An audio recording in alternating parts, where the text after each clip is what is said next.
Salam alaikum, bonjour, bonsoir, Zoul à tous. On espère que vous allez bien, pour notre part ça va, alhamdoulilah.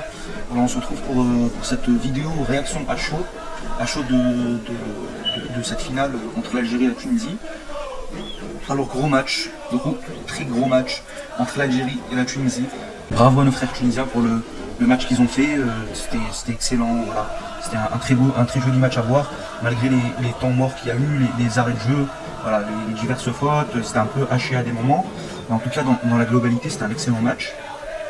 Voilà, l'Algérie nous a fait peur. Parfois, un petit goût amer après certaines occasions, par exemple, je pense à celle de Mziani, par exemple, au moment où Blaili gardait trop la balle.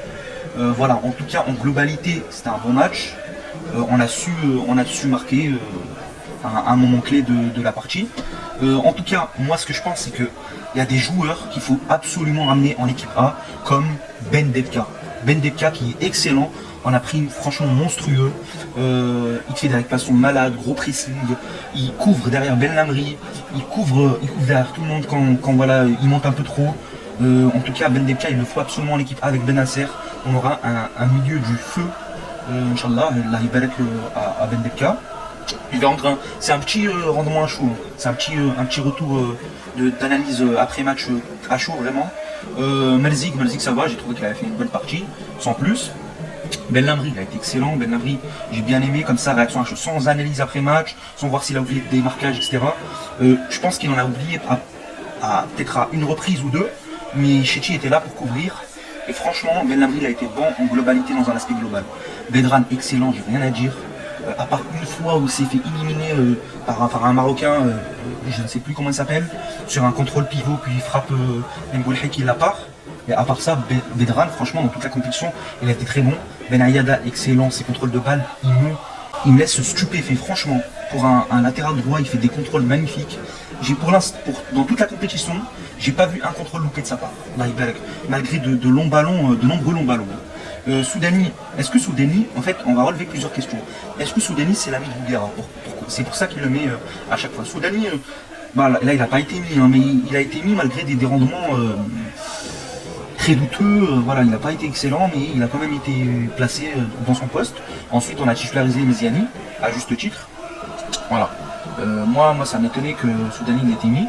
Voilà, maintenant on a mis Sayoud et c'était un très bon remplacement. Sayoud, malgré beaucoup de loupés de balles, malgré voilà, si on relève des actions où il fait un contrôle, fente de frappe, et au lieu de tirer direct, il perd le ballon, alors qu'il pouvait frapper et marquer peut-être. Mais on sent sa qualité dans son toucher de balle, dans son assurance. Comment voilà, on lui envoie des ballons compliqués, il les remet à terre, tranquille, il calme le jeu, etc. On sent que Sayoud, voilà, il trouve des bonnes passes, voilà, il est excellent. Belaïli, il a été bon dans une partie de la rencontre, mais ensuite ce joueur on l'a trop complimenté en fait, il garde trop le ballon, c'est incroyable comment il garde le ballon. Franchement,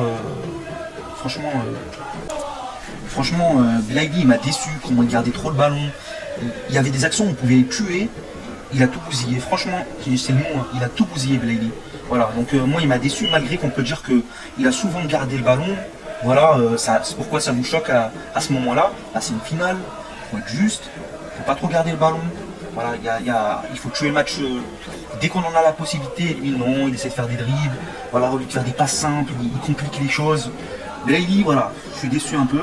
Brahimi, meilleur joueur de la compétition. Voilà. Est-ce que c'est mérité? Oui, parce que Brahimi, dans un aspect global, il a fait une très bonne compétition.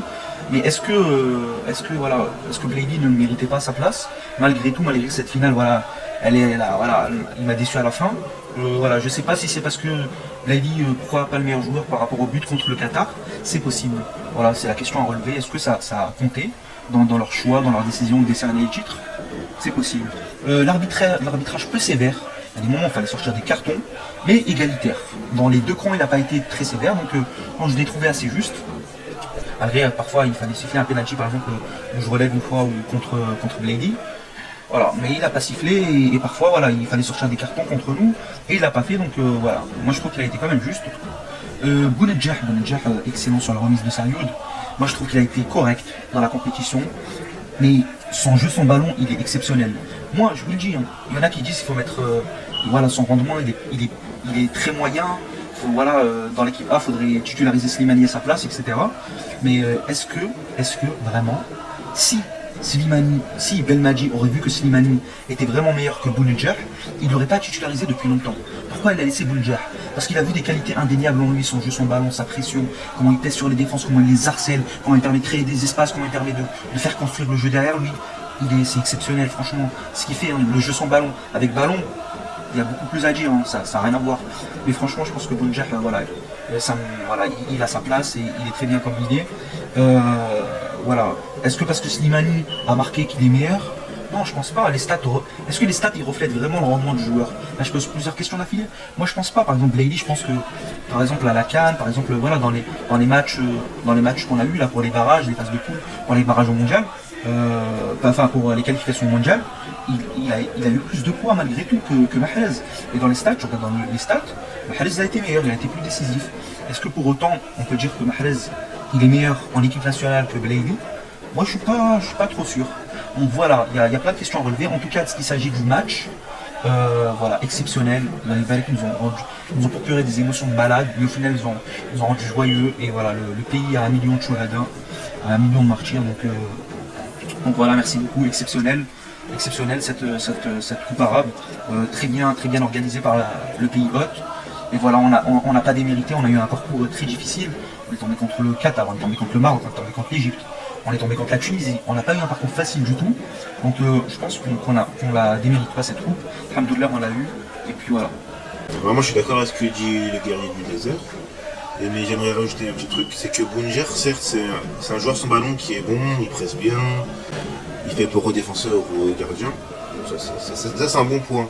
Mais le problème, c'est qu'on a besoin d'un joueur en Algérie qui, devant les cages, ne bégaye pas et qui, à chaque occasion, là. Mais le problème de Bounedjah, c'est qu'il est pas décisif devant les cages. Et s'il avait la finition de Slimani, ça serait un joueur hyper complet. Ben là, il serait intéressant, mais là, il est peu intéressant. Là. Après, moi, c'est mon avis à moi, bien sûr. Voilà. C'est juste sur ça que tu voulais rajouter? Ouais. Ben, si je pouvais dire un truc, c'est que Slimani, c'est le but qu'il a marqué, c'était vraiment contre des équipes voilà, très moyennes. Bounedjah aurait pu marquer tout autant, mais moi je pense que voilà, il a beaucoup aidé à marquer quand ils étaient en 4-4-2. Et puis même, en fait, je pense que ça comble. Son jeu sans ballon, ça comble son jeu avec ballon. Tu vois. On sait que, comme j'ai dit, son jeu avec ballon, il est très moyen. Il y a beaucoup de choses à redire. Et son jeu sans ballon, il est tellement exceptionnel qu'avec son instinct de placement, on pourrait dire plein de choses sur lui par rapport à son jeu avec ballon, sans ballon, que voilà, ça, dans la balance, ça pèse beaucoup plus que son jeu avec ballon. Je pense, hein, pour ma part. En tout cas, voilà, il a quand même été décisif. Son but pour la finale, il a été bon, il était cadré. Et il a été contré, il est resté cadré, il est entré. Donc à ce sujet-là, on peut en parler pendant longtemps, mais je pense que Bounedjah il est très bien. Si Belmadi qui est, je pense, a priori est meilleur dans ses choix tactiques, dans ses décisions, voilà, dans ses choix, etc. que nous, s'il l'a mis, c'est qu'il a vu, il a repéré dans les entraînements, voilà, il y a plein d'éléments qu'on n'a pas, etc. il mérite d'être plus titulaire que Slimani. Même si Slimani commence à avoir de plus en plus de place dans l'équipe en ce moment. Voilà, en tout cas voilà, si j'ai un truc à te répondre, je te répondrai ça. Mais est-ce que tu as un autre truc à rajouter par rapport à tout ce qu'on a dit, à tout ce que j'ai dit, etc. Layli, il garde trop le ballon dans les matchs. C'est trop en fait. En fait, il essaye de montrer qu'il est hyper bon, mais en fait, il est en train de gâcher. En train de gâcher le rendement de tout ce qu'il a pu montrer jusqu'ici. Ouais. En fait, il a commencé bien au début, et plus les matchs qu'il a fait, et plus ça a pris la confiance, et du coup, plus ça a pris de confiance, et plus il gardait la balle, il driblait, essayait de montrer qu'il était hyper fort. Peut-être. En tout cas, moi, Bounedjah et ses contestations, voilà, il me rend fou, vraiment, il ne s'arrête pas. Là, il aurait pu clairement se prendre un carton de la part de l'arbitre. Il ne s'arrête jamais. En fait, je pense qu'il se dit dans sa tête, après, voilà, c'est ce que je pense. Je pense qu'il se dit dans sa tête, si je conteste à ce point-là, l'arbitre, à la prochaine fois, s'il a vu toute la pression que je lui ai mis, toutes les choses que je lui ai dit, etc., concernant tel joueur, si tel joueur il refait une faute derrière, il aura plus de facilité à sortir un carton. Et ça marche pas comme ça. Laisse les arbitres faire leur travail, et s'ils ont un carton à sortir, ils le sortiront. C'est pas parce que tu contestes, tu les harcèles pendant je sais pas combien de minutes que ça va changer quelque chose. Moi je pense, pour moi, au contraire, ils vont être plus sévères contre toi, et ils vont essayer de te contrarier à tout prix, parce que tu les as soudés. Voilà, en tout cas, voilà les frères, la vidéo j'espère qu'elle ne va pas s'éterniser. En tout cas, on a gagné, alhamdoulilah. Ou un tout élite va l'Algérie, on est champion de la CAN, champion de la Coupe arabe, Inch'Allah on sera champion d'autres choses très bientôt. La Coupe du Monde, ça serait pas mal. Je voulais pas le dire, mais pourquoi tu l'as dit pour lui? Bon, c'est pas grave. Tu as bien vu que je voulais pas le dire. Bon, Inch'Allah, on passera les barrages d'abord. Je vais même pas parler d'Algérie et pour Telaïm. Inch'Allah, on passera les barrages d'abord, ensuite on verra. Allez, bon, salam alaikum, et 1, 2, 3. Viva l'Algérie.